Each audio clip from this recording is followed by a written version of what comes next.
দেখেই জিভে পানি চলে আসে। গরুর মাংস দিয়ে রুটি পিঠা আমার তো খুব পছন্দ। আসসালামু আলাইকুম, সবাইকে জুম্মা মোবারক। কেমন আছেন সবাই?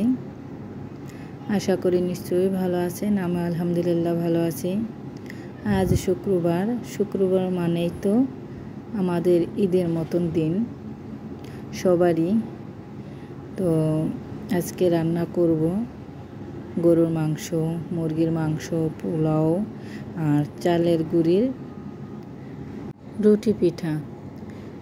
এখন মুরগির মাংসটা আমি রান্না করতেছি আর রুটি পিঠা আমার মা তৈরি করতেছে। আমার গরুর মাংস দিয়া বলেন, মুরগির মাংস দিয়ে রুটি পিঠা খেতে কিন্তু দারুণ মজা। কার কার পছন্দ কমেন্টে জানাবেন। আমার মুরগির মাংস রান্না হয়ে গেছে, একটু ঝোল ঝোল রাখলাম। ওই যে রুটি পিঠাটা খাবো, রুটি পিঠাটা খেতে গেলে একটু কিন্তু ঝোল লাগে, আমার তো লাগে।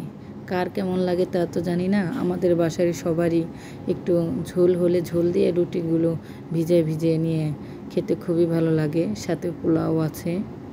এখন বসাই দিচ্ছি গরুর মাংস। ওই যে পেঁয়াজ, মরিচ, আদা, রসুন দিয়ে ভালো করে কষাই নিচ্ছি। এই যে গরুর মাংস দিয়ে দিলাম। গরুর মাংসটাও একটু ঝোল রাখবো, বেশি কিন্তু ঝোল রাখি না, হালকা ঝোল। আলু দিয়ে ঝোল ঝোল করে একটু ঝাল হবে গরুর মাংসটা। এখন দিয়ে দিব আলু। আমার কিন্তু আলু দিয়ে গরুর মাংস খেতে খুব ভালো লাগে। কার কার ভালো লাগে আলু দিয়ে গরুর মাংস কমেন্টে জানাবেন। এখন বসাই দিচ্ছি পোলাও। বাচ্চারা পোলাওটা বেশি পছন্দ করে। আমার 3 ছেলেই পোলাওটা বেশি পছন্দ করে, ওদের জন্যই পোলাওটা বসিয়ে দিলাম। আর এই যে আমার মা রুটি বানাচ্ছে। আসলে এত লং ভিডিও করিনি, লং ভিডিও আপনাদের ভালো লাগবে না, তার জন্য।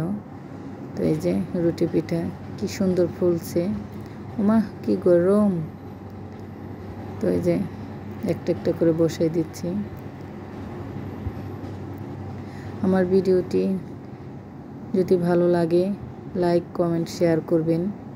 আপনাদের মতামত একটু জানাবেন কেমন করতেছে ভিডিও। এখন সবাইকে খেতে দিচ্ছি, আমিও খাবো।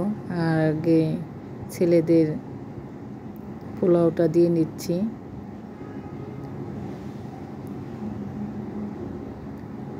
আমার ভিডিওটি যদি ভালো লাগে লাইক, কমেন্ট করবেন, শেয়ার করবেন। আবারও বলে দিলাম,